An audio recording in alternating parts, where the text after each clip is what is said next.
ایک پورے گاؤں کے لوگ ایک ساتھ غائب ہو گئے اور پھر کبھی کسی نے انہیں دوبارہ نہیں دیکھا۔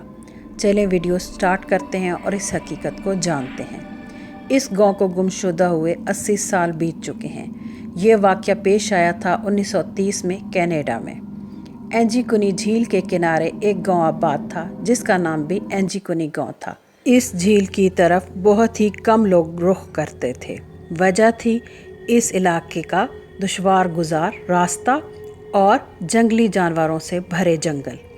عام طور پر شکاری ہی اس گاؤں کا رخ کیا کرتے تھے۔ اینجی کنی گاؤں کے لوگ بہت ہی مہمان نواز تھے۔ یہ دن تھا 12 اکتوبر 1930 کا، جب ایک کینیڈین ہنٹر جو رابیل اس گاؤں کا رخ کرتا ہے۔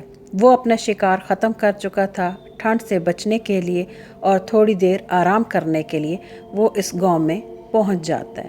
عام طور پر گاؤں میں بہت چہل پہل ہوا کرتی تھی، مگر اس شام ہر طرف خاموشی تھی۔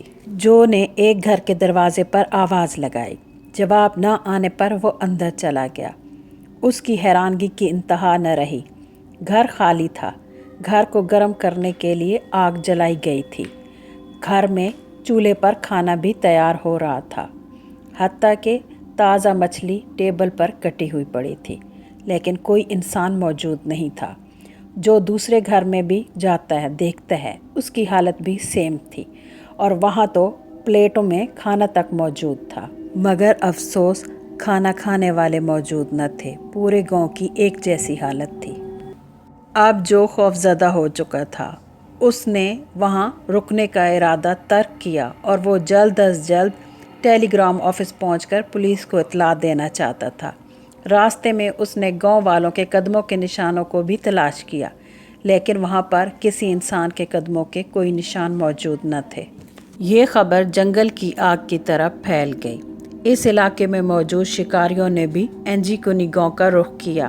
ان سب نے ایک ہی بیان دیا تھا کہ اس شام ہم نے آسمان پر تیز روشنی دیکھی تھی، اور یہ روشنی تقریباً اینجی کنی گاؤں کے اوپر ہی دیکھی گئی تھی۔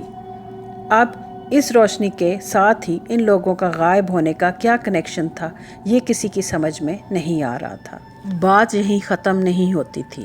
اس گاؤں کے قبرستان کی تمام قبریں کھلی ہوئی تھیں اور مردے غائب تھے۔ گاؤں کے قریب بہت سارے ڈاگز بھی مرے ہوئے تھے۔ یہ وہ کتے تھے جنہیں گاؤں والے پالتے تھے اور کھانا وغیرہ دیتے تھے۔ ایک ساتھ اتنے سارے کتوں کا مر جانا بہت ہی عجیب بات تھی۔ پولیس نے اس جگہ پر پاکستانی روایتی پولیس کا کردار نبھایا تھا، اور اس کیس کو بند کرتے ہوئے یہ کہہ دیا تھا کہ یہ لوگ کہیں ہجرت کر گئے ہیں۔